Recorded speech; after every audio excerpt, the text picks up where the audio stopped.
Welcome to another episode of the Suzie Wokabi podcast. Today I have with me an amazing guest, Miss Victoria Rubadiri. So I'm going to give a quick intro before we get into it. So Victoria, she is a Kenyan journalist and TV anchor, actually I'm going to say an all-round media personality, maverick queen. She's award-winning and known most for her ability to connect with her audience and tell compelling stories. She's worked on radio and TV for a decade, both in Kenya and the US.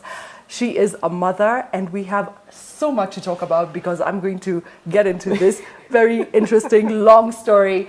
A friend in my head, you know, as usual. Yeah, and I think we're meeting for the first time in person. In person, we have interacted in the past, but right. This is an amazing opportunity to meet you in person. So excited to be here. I'm so happy to have you. Yeah. Thank you for making the time. Absolutely, had to do it. All right, let's get into it. So I want to know everything from the beginning. Where it started. Yeah, man. So Born and raised here in Nairobi, Kenya. I think there's a lot of questions about that. Right. Like, where is she from? Where is she from? Yeah. That name. yeah, as well. Which, we'll get into. So, pretty normal childhood. I have a younger sister. And, just the two of you then. Just the two of us. Grew up, went to school here up until I was 10 years old. Where were you in school?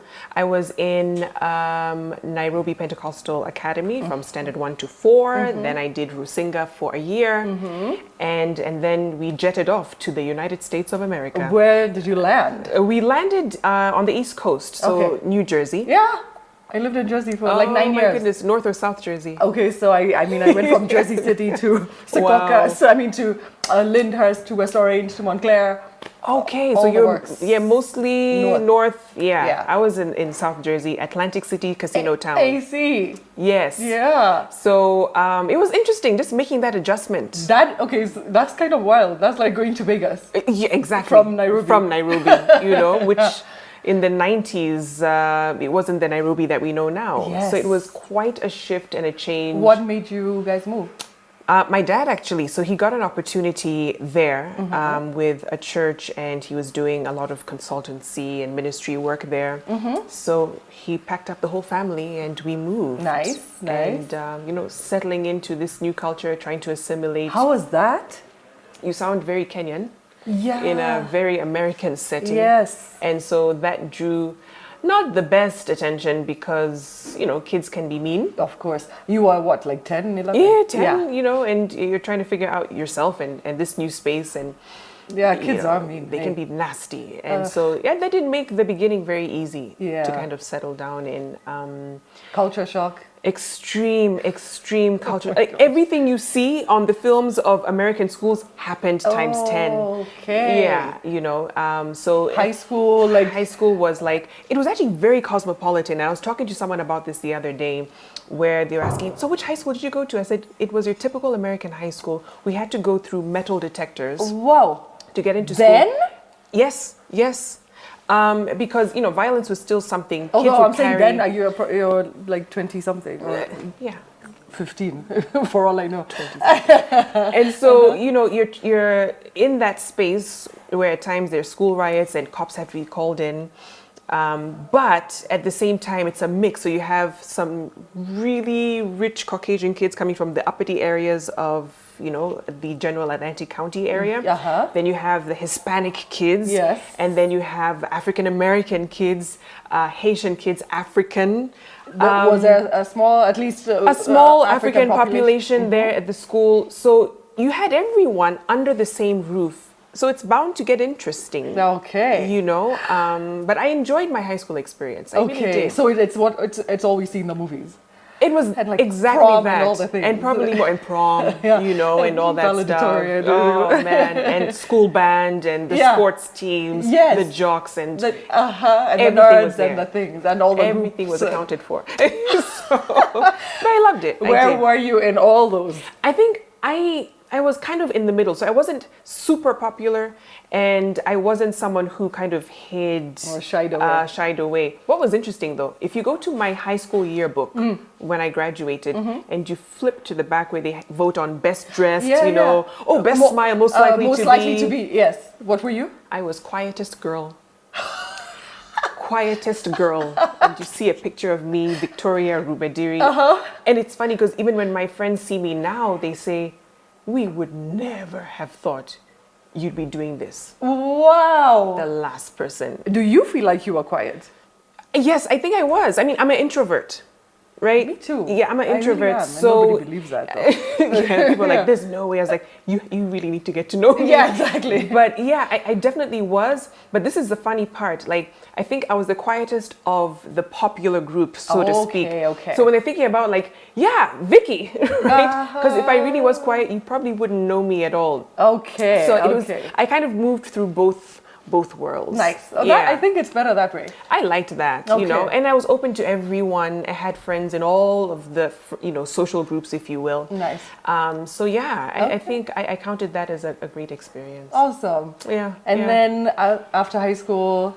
After high school, university. So I went to Temple University in Philadelphia. Yes, I know Temple. Loved Philly. And it was such a great school, especially for broadcast journalism. So that's what you went to study? That's what I went to study. They had, actually, at the time, it was in the top 4 programs in the States for journalism. So it was a great school, great experience, honing my skills and, just becoming a budding journalist there. Oh gosh, that must have been super fun. And then also opportunity there as opposed to here. Well, yes, that's the thing. So several factors came into play. One, it's a very competitive industry. Oh yeah. And everyone I was studying with was really good. Okay. Like super talented. Yeah. And so when you're in that group, you have no choice but to really step it up, in terms of just the storytelling, your presence, your delivery and whatnot. And I'm glad I went through that experience because it kind of prepared me for what was going to come. Yeah. But this is the other bit. When we were graduating, it was right at the height of the recession. So the job market, the economy was hit. Oh, okay. And I remember that's 2000. That was 2008. 8. Okay. Yes, heading into 2009, and you have your professors telling you, so once you get your piece of paper, you're not going to get a job. Oh, okay. Like, fantastic. And you're thinking, okay. So like your best bet is, freelance, do something that kind of remotely related to media. Which I'm sure is still cutthroat. Extremely. My first job out of college, I was like I was a headhunter. So it was like calling companies and like, hi, I have a 5-year Visual Basic programmer. Oh my gosh. Like, can you hire him? Yeah. And you don't, and then you're not known from Adam and. Yeah, but face to face, I feel like it's harder even than on the phone. You get hung up on is easier. Yeah, I mean, you're being away rejected in your face. Yeah. Some people are like, I don't want that card. Mary Kay, no. And then, so many things. And I think having to deal with that and just learning about rejection and coming back from that really helped me kind of develop the skill. And I didn't know I needed this when I was starting my career in Kenya. Okay. When I was doing Vox Pops for Capital FM. So you'd head out and you have the big story of the day and you're walking around Lawn Row House and the streets of Nairobi and CBD and you're asking guys, hey, what do you think of this happened today? What are your thoughts? And most people are passing you thinking, you crazy person, I don't want to talk about. Then Capital just upped the ante and decided, let's do video. And I was walking around with a camera, which, scares just the average Kenyan. Absolutely. And you're expected to get some views. And I was thinking, man, but I had to tap into the cold kind of introductions that I did back at Mary Kay. So that helped. That helped. See, I always say, like, nothing is for nothing. It isn't, by the way. It isn't. So wait, rewind. Go back. Okay, so you didn't get straight into broadcasting after college. You did this stuff. When did you move home? Did you do any broadcasting jobs there before you came home? Well, internship for a local NBC affiliate in New Jersey. It was WMGM, NBC 40. So I was there for almost a year. Oh, nice. Loved the experience. I can imagine. and shadowed reporters. You're heading out and covering different stories, so that was really nice. That is a serious learning experience. Learning on the job, I think, is just vital. Which I think honestly is what journalism is. Yes, we call it a profession, and yes, you can study in school, but I tell a lot of people you learn the most on the job. On the ground. You really do. Yeah. You really do. Uh-huh. So, and then I interned at a radio station, and then after that, I was just thinking, I really want to stay in this industry, but getting work is proving to be difficult. And so made the very hard choice. Well, it wasn't really hard because I really wanted to come back home. And I wanted to also have my daughter experience a different reality. Okay, that's another story, but okay. So, made the move in 2010 to Kenya. Can I mirror your story? Because Sure. I was so I worked in the makeup industry. But I always had a full-time fashion job, like bread and butter, like corporate situation. Got it. Because the beauty industry, like just freelance beauty industry, cutthroat to death. Getting a free job, you're lining up. Yeah. So I can relate to that completely. Yeah. And then also the desire to move back home. Yeah. And what I've learned there, bring back here. Exactly. So I think that's kind of like your story. Okay, cool. Yeah, Nice yeah. to know. Okay, so decided to make the move. Decided to make the move, and then Did you come?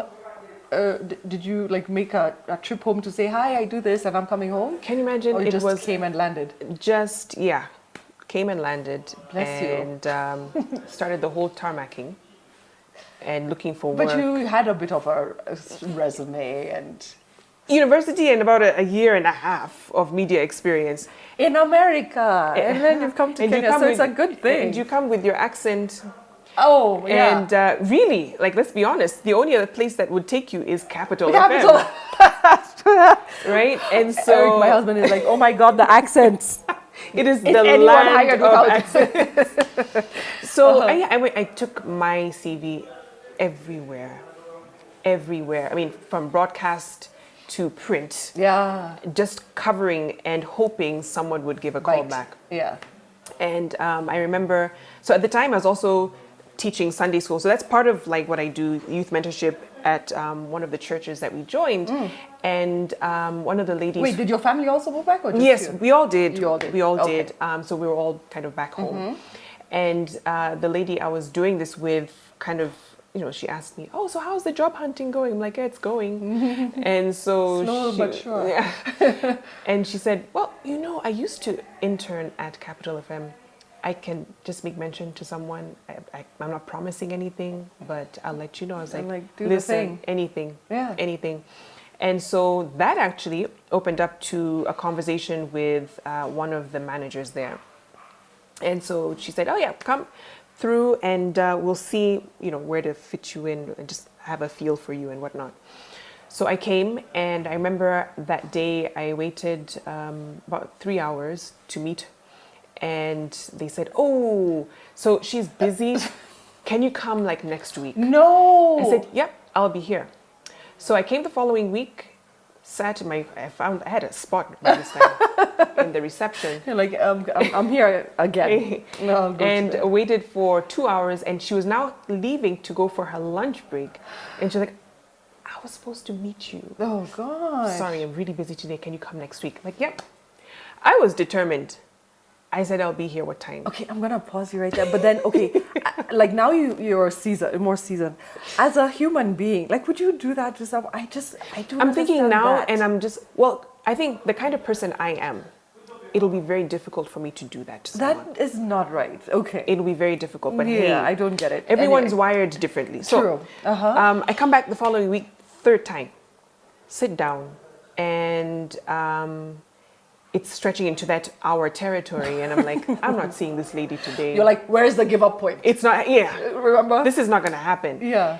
And finally, they say, okay, come, she's ready for you. So I came, had my CV ready, sat down, we had the conversation. Like, okay, great. Head in, do a voice test. Let's see how you do. So I remember there was a script for the business news that day. Read through that, and they're like, okay, great. So what I didn't know was at that time, Chris Kirubi happened to be in the office. So he does his rounds, he's talking to different people. By that time, I'd already left the studio, and I was in the reception just kind of waiting. And Sorry, pause one second. somebody is up. Sorry. Oh yeah, sometimes that leaks. Yeah, that's editable. Okay. Okay. So I'm back at the reception, and he happens to actually the producer in studio was playing my voice test back just to kind of clean it up. So he walks in at that moment. Okay. And he hears the voice and he says, "Who is that?" And the guy's like, "Oh, just some random chick who I think trying to get a job here." So he's like, "Oh, play that back." So he listens and he's like, "Well, where is she?" Like, "Oh, she's left." I was like, "She's still in the building or something." So finally they're like, I got a call. They're like, "Come back. Chris Ruby wants to meet you. Sit down." We're in the office now with the manager and she's there as well. And he's like, you have something. And he says, "I don't usually do this, but I'm going to cut out the red tape. There's an opening in the newsroom. Would you be interested?" Oh. I said, "Yes." He was like, "Okay, you start on Thursday." Oh. And that's how it started, really, for me. Amazing. It was like a blessing. When I tell you, I said those 3 times waiting was worth it. Completely worth it. You had to. Yeah. You had to do that. And if you had met her before, he might not have been in the building at that time. Exactly. For me, I'm just like, timing is everything. It really is. So I never take that for there's granted. There's nothing like a coincidence. No, Yeah. So yeah, I started off as a business reporter, heading out covering all the business stories, and so you're out in the field? Out in the field, yeah. Okay. Yep. And then, doing reports for the digital platform because it was the website, and then also for radio. And then later, I think one of the presenters who used to do the business was out. And so they're like, "Vicky, come in, just read something, do something." And I was like, okay. So I did it, and they're like, "Okay, great. So you can be doing the business updates." So here I was reporting and then presenting the business news. So the good thing is with business stories, they start early in the day because most of these CEOs have things to do for the rest of the day. Right. So and usually the business report would be just before noon. So I'd have to come back to the office around 10, script, prepare the broadcast for business, prep my story as well, go on air, present the business broadcast, come back, do my story, and have it ready for online. So that was my day for... How long did you last doing all that? That's a lot. It was a lot, a couple of months. And then they started saying, "You need to be moved up to Maine as a Maine news presenter. Let's try you out." So I said, okay. So this was a few months in. And I remember... have done that if I were them. Well, and I was thinking, okay, great, let's try it. Yeah. So it was one random Saturday, like Saturday, there's not many listeners, so you can come in the morning and we'll try you then. So I remember that day so vividly. Tell me. Because it was the day that Whitney Houston passed on. Wow. Yeah, and that was the big story of the day. And so we go in, we prep all the scripts, good to go, and we come into studio, and I had one of my seniors, Unia Amunga, who's still there. Yes, I know that name so well. I know, and the voice, right? Yeah, exactly. And so she was amazing, just coaching me and relaxing me. And she said, "Okay, let's go. Let's head in."